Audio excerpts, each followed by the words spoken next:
नमस्कार, मी स्नेहल. माझ्या यूट्यूब चॅनलमध्ये आपले मनपूर्वक स्वागत. आज आपण वटपौर्णिमा हे व्रत का करतात, वटपौर्णिमेच्या पूजेसाठी लागणारे साहित्य किंवा वटपौर्णिमेचा पूजाविधी कसा असतो हे सगळं आपण बघणार आहोत. वटपौर्णिमेच्या दिवशी वडाची फांदी घरी आणून तिचे पूजन करणे आणि कागदावर चित्र काढून तिचे पूजन करणे यातील फरकही जाणून घेणार आहोत. वटपौर्णिमा पूजेचा शुभ मुहूर्त. वटपौर्णिमा हे व्रत ज्येष्ठ पौर्णिमा या तिथीला करतात. पतीच्या दीर्घायुष्यासाठी आणि 7 जन्मताच्या प्राप्तीसाठी हिंदू स्त्रिया हे व्रत करतात. वादविवादात यमाला हरवून हरण केलेले पतीचे प्राण परत मिळवणाऱ्या सावित्रीच्या पातिव्रत्याचे प्रतीक म्हणून हे व्रत केले जाते. सावित्री आणि यमाचे वटवृक्षाखाली संभाषण झाल्यामुळे या दिवशी वटवृक्षाला महत्त्व प्राप्त झाले आहे.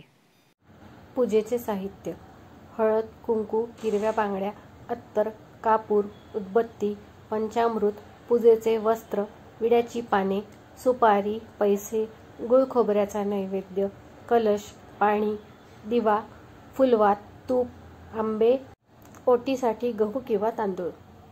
वटपौर्णिमेचा शुभ मुहूर्त हा सकाळी 5:24 ते सकाळी 10:30 वाजेपर्यंत असणार आहे. प्रथम सौभाग्यवती स्त्रीने मला आणि माझ्या पतीला आरोग्य संपन्न दीर्घायुष्य लाभो असा संकल्प करावा. यानंतर सुपारीच्या गणपतीची स्थापना करावी. गणपतीची हळद, कुंकू, अक्षता वाहून पंचोपचार पूजा करावी. नंतर हळद, कुंकू, काळी पोत, हिरव्या बांगड्या हे सौभाग्याचे अलंकार अर्पण करावे. वडाच्या मुळाजवळ षोडशोपचार किंवा पंचोपचार पूजन व आरती करावी. त्यानंतर वडास दूध, साखरेचा, गुळ खोबऱ्याचा नैवेद्य दाखवावा. वडाच्या झाडाला तिहेरी सुती दोरा गुंडाळून 5 प्रदक्षिणा घालाव्यात.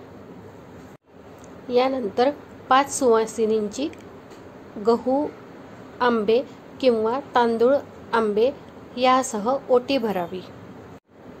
सावित्रीच्या कथेचे वाचन करावे आणि मला व माझ्या पतीला आरोग्य संपन्न दीर्घायुष्य लाभू दे अशी प्रार्थना करावी.